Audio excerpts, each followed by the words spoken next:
Welcome back to Hardly Minding My Business. I gotta say, I'm really excited to be back.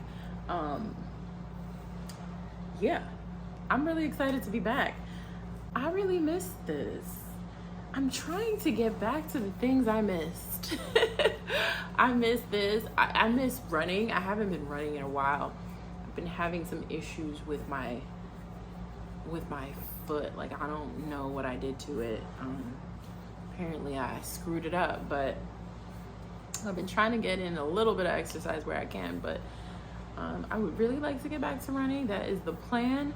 But yeah, I'm trying to get back to things that are important to me because, those are the things that kind of balance out the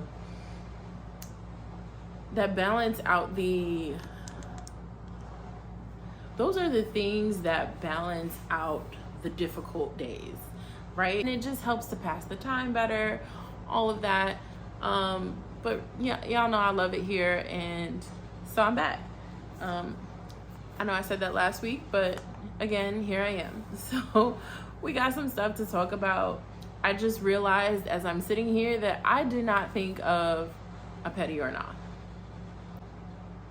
Oops. What is petty or not for today? Petty or not? You know what really gets me?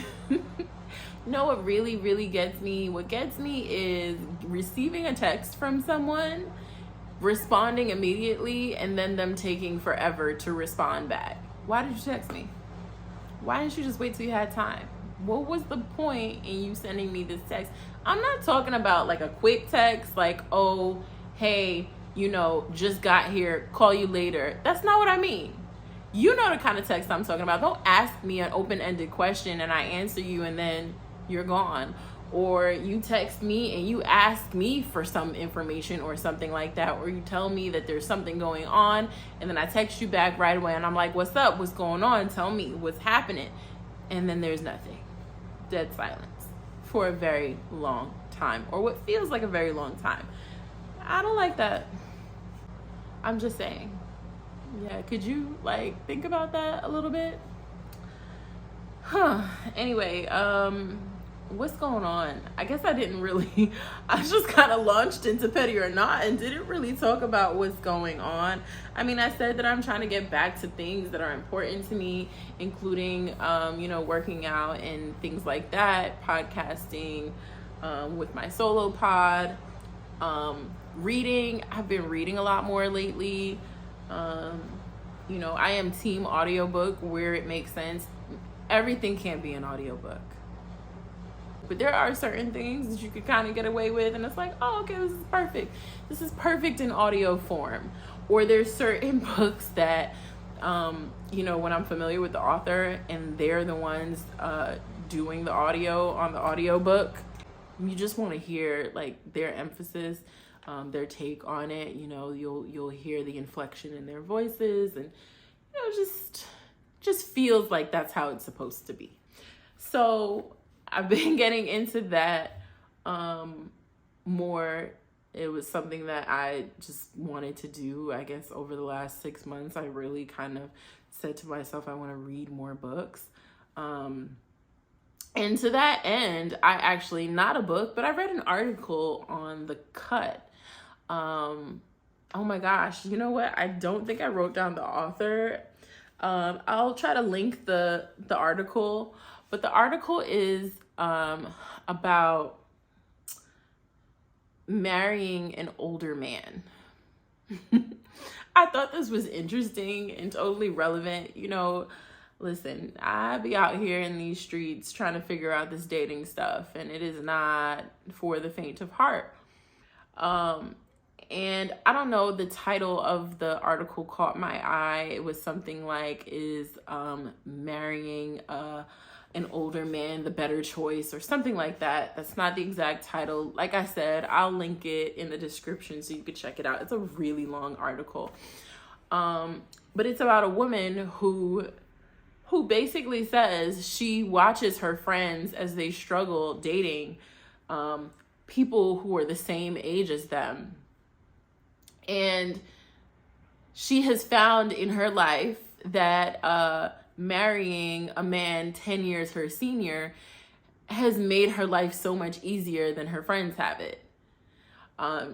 She talks about the fact that there is this idea today that if you marry someone who is in close age to you, that you are looking for a partner. You are looking for someone who you can share the expenses with, who you can share the responsibilities with and the obligations with, which is very different from the dynamic she experiences as a woman who married a man who was 10 years older than her when she was 23. She talks about the fact that, you don't have to worry about any of that. She says she goes home and she doesn't have to think about her bills being paid. She doesn't have to think about struggling. She doesn't have to think about the fact that she can't do things that she wants to do or likes to do. She references that she, paints and does these leisurely things. And it's because she doesn't have to work nearly as hard as the woman who is searching for a partner, someone who is the same age as her. I thought this was really, really interesting. The quote right under the title is, "A woman's life is all work and little rest, and an age gap relationship can help."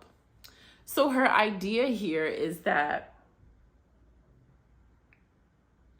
you're taking less of the burden off of yourself when you do this. When you marry a man who's older than you, significantly older than you, you're allowing him to take the lead. You're sacrificing certain things, because she points out that,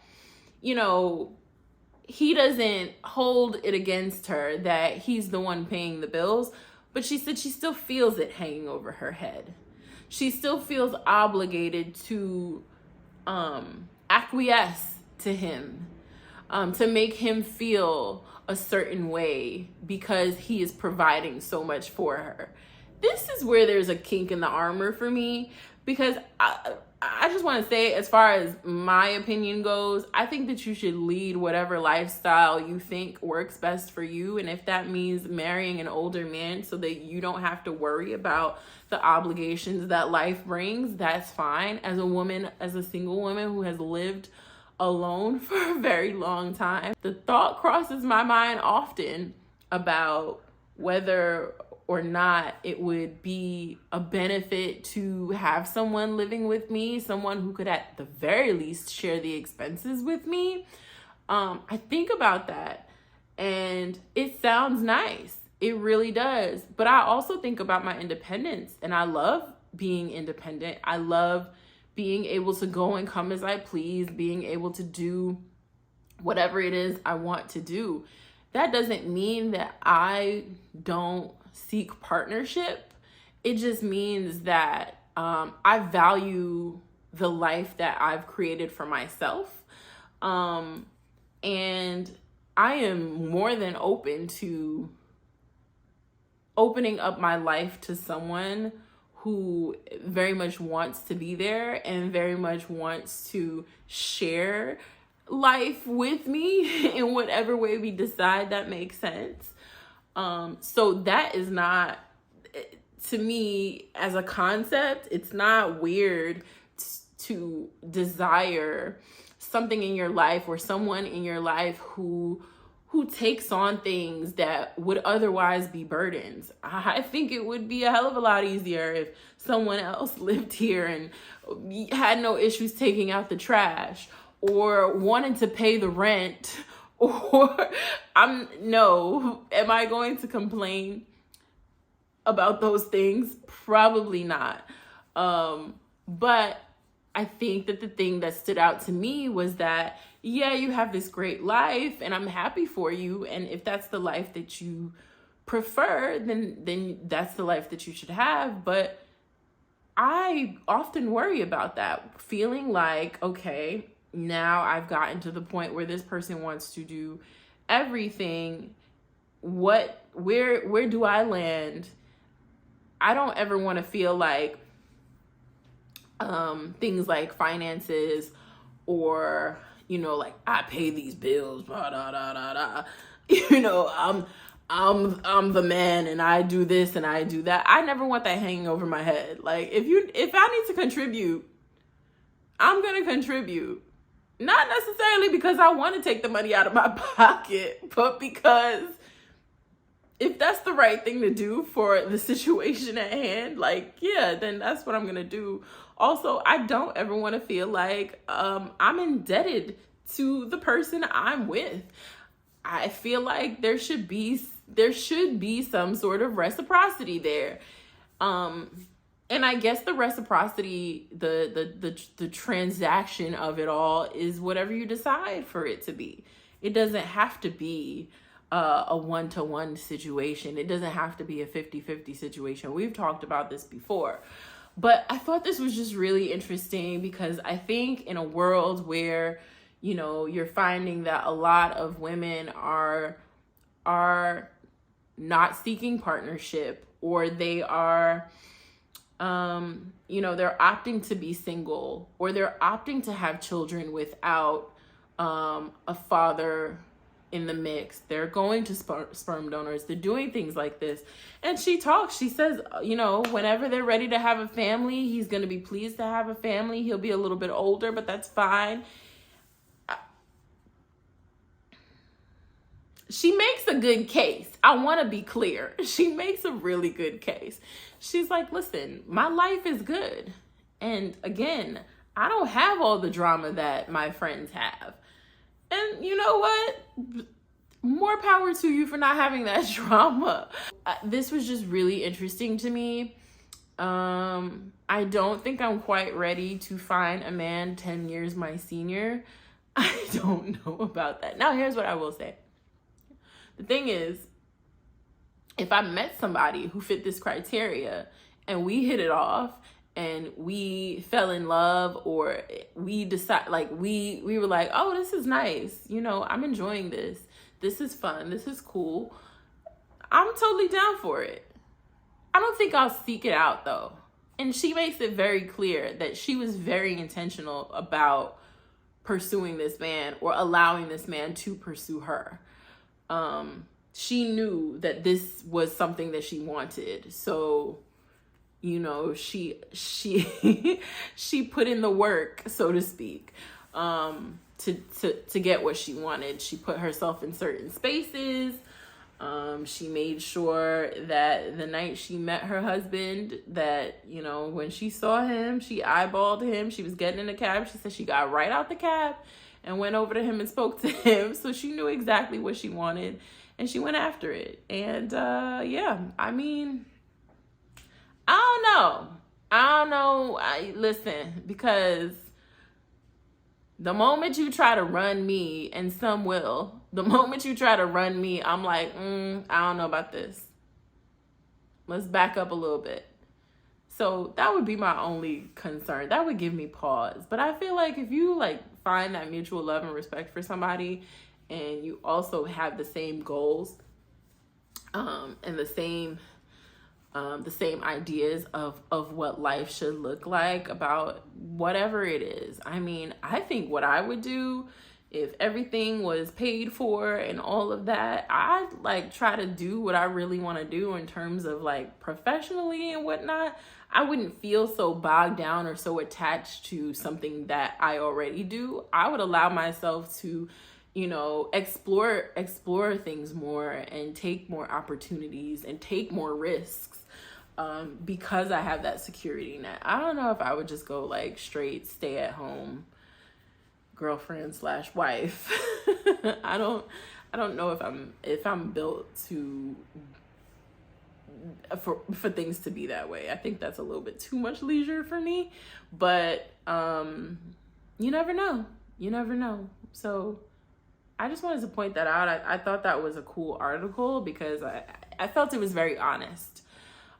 It may not be the way that I live my life or the way I want to live my life, but I think it's really cool when people just kind of let it all hang out and lay it all out there, and, you know, let you know what's in their cards. So check out the article.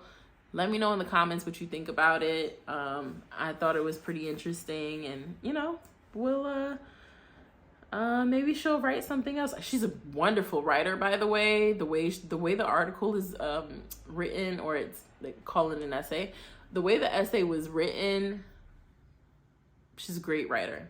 And apparently that's what she really wanted to do. So she's very much creative and artsy. And I love being creative and artsy.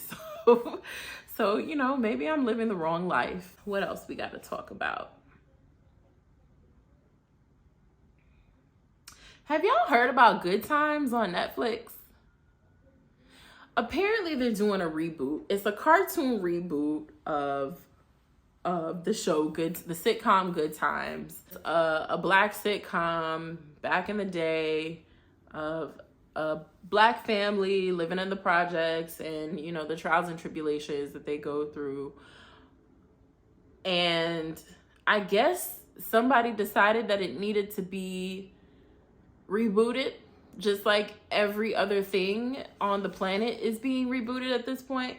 But it's coming back in cartoon form on Netflix. It starts next week, I believe, April 12th. There's a lot starting on April 12th, as a matter of fact. But I believe it starts on April 12th on Netflix. I'm trying to think of who's in it right now. I know Marsai Martin plays the daughter. I can't think of who else is in it right now. The point of the matter, and the reason I bring it up, is because it's causing a lot of controversy. People have seen the trailer, and the trailer basically shows you every single stereotype you could possibly think of about black people. Everything that they think of us.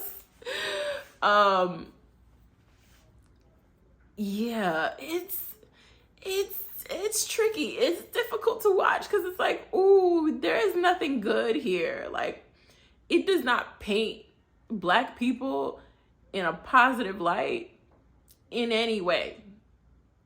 So the criticism here is, why would we want this? Like, why would we want to be portrayed this way? My initial thought was, okay, but I also don't need, I was watching the Higher Learning podcast, and they touched on the topic also. And Van Lathan asked the question of, do you need for it to be, do you need for content about black people to only be positive? And I don't think that's true. I don't think I need it. I don't think I need it to only be positive. But what I do need, is for it to have some sort of balance. It didn't really seem balanced. I also understand that, like, Seth MacFarlane is involved. There's a lot of people involved with this project, and it appears that it may lean more in the vein of satire and parody. And maybe that's why it's so egregious, and maybe that's why the trailer is the way it is, because you're trying to grab people.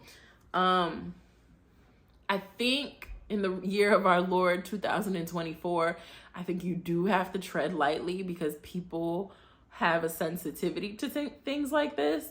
And maybe this, I don't know. It seems like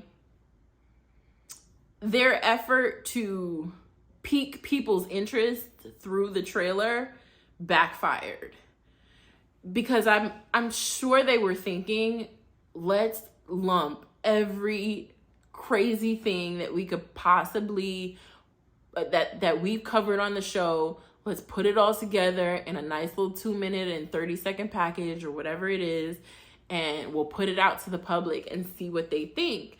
And I'm sure that they thought that people would be talking about it and it would grab people. But I think that instead of people being like, man, what is this? I want to see this. I think instead they got, man, what is this? I don't like this.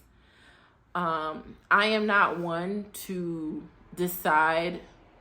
There's very few things that I decide I'm not going to watch before I see it. I don't really know what to do with this. I haven't really made a decision on it yet. I kind of want to watch the first episode just to see if it's really as bad as it's portrayed. But I don't know. It's a weird thing. I was excited when I heard about it because I love Marsai Martin. I think she's brilliant. Again, there's a bunch of people on the cast, so it's not just her, but I don't know. And I can't, this feels like something that you can't rely on word of mouth for. This feels like something that you kind of have to watch yourself and decide how you really feel about it. So I may just check out the first episode just to see what happened, but I don't know. Did I accidentally start what I'm watching? I didn't mean to do that. So I did want to talk about the Forbes list real quick before we get back into television. I did want to talk about the Forbes list. It just came out for 2024, and there's some Black people on the list. So I figured we should just like talk about it because I mean, it's none of my business how much money these people make. And honestly, there's been times where people have said that the Forbes list is not completely accurate. So, you know, I mean, for whatever it's worth, I just kind of want to point it out. There's just a few that I want to mention. Michael Jordan, 3.2 billion. These are all the Black billionaires. Michael Jordan, 3.2 billion. Oprah, 2.8 billion. Jay-Z, 2.5 billion. Tyler Perry and Rihanna, 1.4 billion each. And LeBron James, 1.2 billion.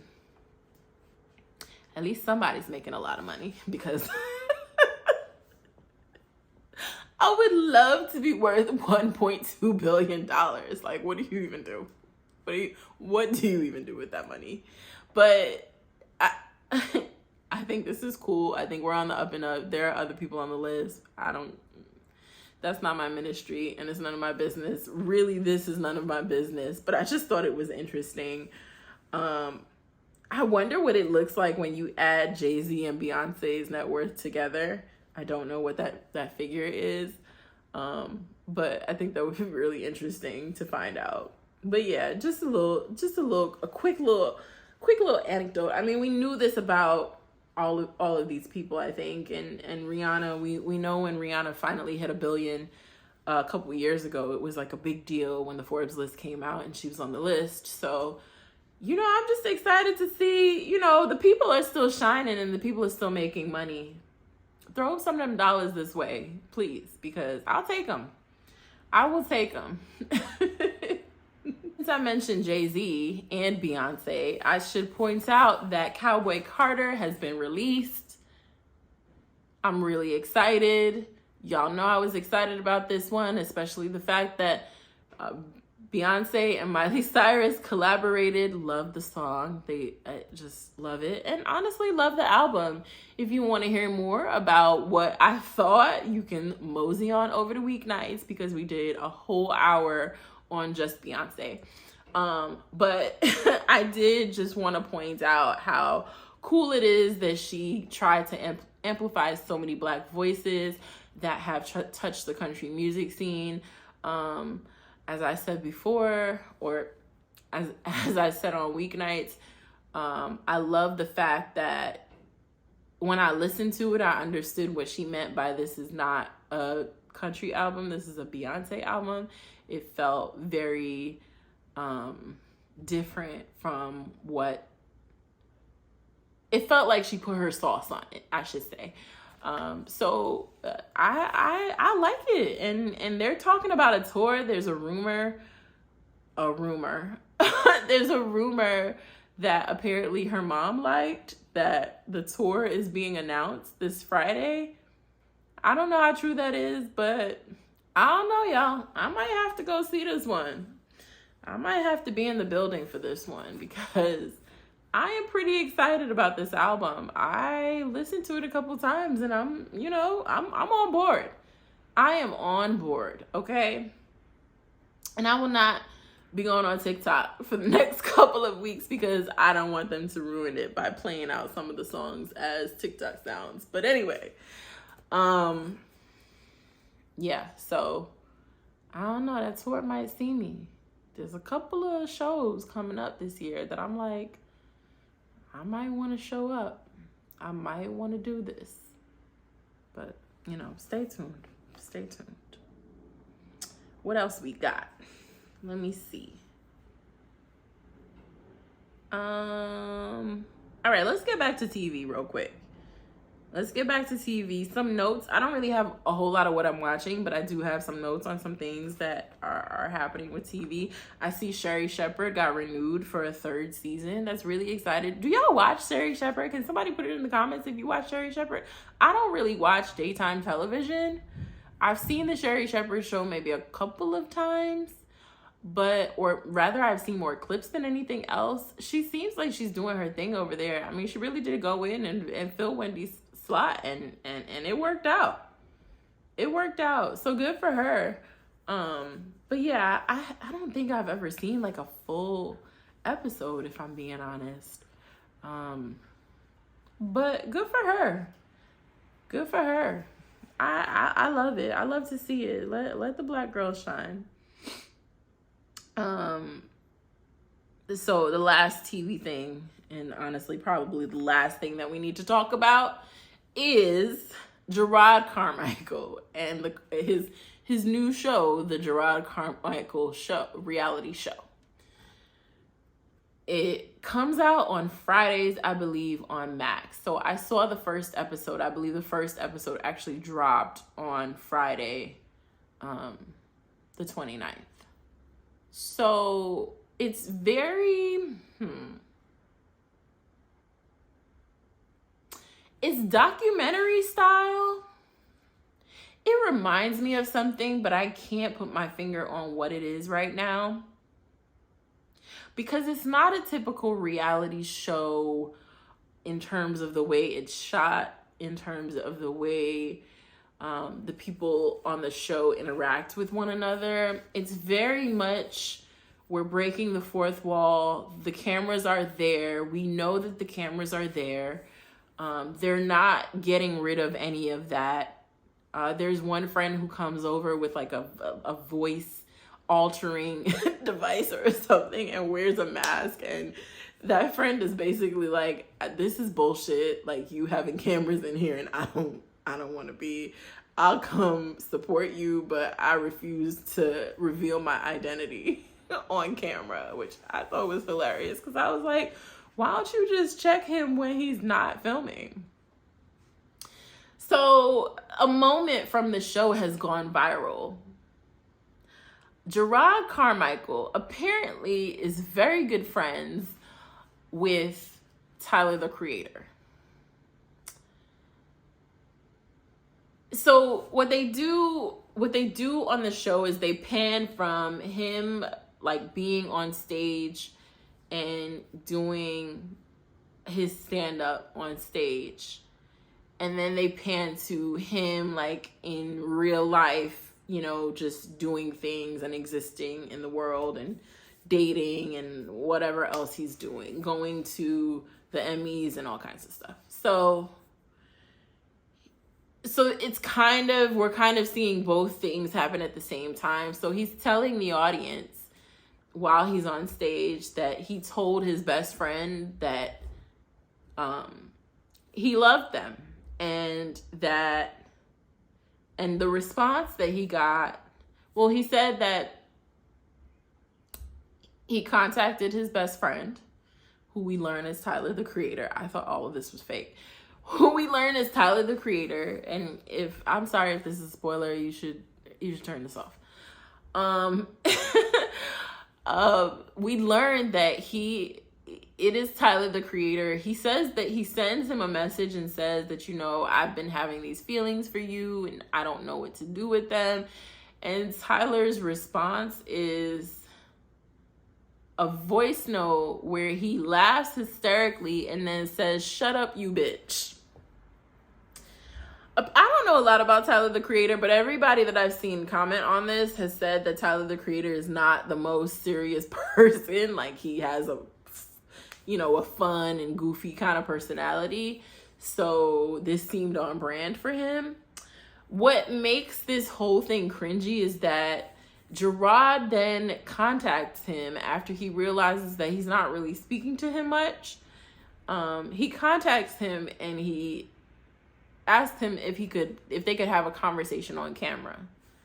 So he comes over and they broke the fourth wall. So he's kind of like, oh my gosh, there's so many cameras. Like, I would never allow this many cameras around, and, blah, blah, blah. And Gerard confronts him, like, in a light, I wouldn't call it light way. It was all heavy, but he confronts him, in a calm way, I should say. And Tyler's basically like, I don't really know what you want me to tell you. And he's like, well, you could have said something, like, you could have answered something, but this is how you responded to me. And he's like, I don't really know what you want me to tell you. Yeah, I said that because I figured that was the way to go to, make it, less heavy. So Gerard is clearly dissatisfied with this. And, he continues to try to explain why he thought that Tyler would say more. And Tyler eventually kind of just says, you're family. Like, we're family. Like, I don't look at you like that. I look at you as a brother. I don't look at you, in any kind of way other than this is family to me. And this was so hard to watch. And I'm sure his soul was crushed a little bit by hearing that, by knowing that the cameras were around. Also, I just feel like it's you gotta be a glutton for punishment if you want to have this conversation on camera. Listen, I can't even imagine doing that with cameras around and knowing that people could click play on Max and see that. Not only that, these are two high profile people. These are not two regular ass people that people will forget about in a couple weeks. These are people that are well-known public figures. I don't even know why Tyler agreed to it. I almost would have been like, is this what you brought me over here for? No, I don't want to talk about this. Can we talk about this off camera? Can the cameras go? I probably would have said something like that. I know a lot of people have said, Gerard basically can't take no for an answer. I think that the complicated thing for me with watching this was that I don't think it was that he couldn't take no for an answer. I think he expected something different from his friend. I think if they were two people who were otherwise strangers or otherwise two people who didn't know each other beyond romantic feelings, or maybe, two people dating or whatever, they were two people who he's saying that this person is his best friend, and clearly they spend time together, they hang out, they do whatever. So I can understand the having a higher expectation of the person who is your friend, and wanting them to be more gentle with you. But it didn't work out like that. So it was really cringy to watch. I don't know what he wanted to gain out of that. Again, I think on both sides, this conversation should have just been a private conversation. It made for compelling TV. I'll give you that. And there's nothing wrong with compelling TV. So, yeah. But I'm going to continue watching it. There's a lot of other details in there that I did not discuss because I just kind of feel like I don't want to spoil the whole thing. That's the big thing that went viral. You can find that video anywhere. But I kind of want to tune in again and watch the second episode because I need to know how this thing progresses. Not the thing with Tyler, but I just kind of need to know, like, this style is so interesting to me. I don't know if I'm into it or if I'm not into it yet. So I feel like I need to watch another episode to figure that out. But we'll see. I'll keep y'all posted on that. But let me know if you've been watching it because I would love to know what y'all think. And on that note, I do not have a tweet of the week, but I'll leave you with this. It's Q2. It's time to hit the reset button as far as I'm concerned. And, anything that you feel you didn't accomplish in Q1, now is the time to do it. You got a fresh start. It's only the 2nd of April.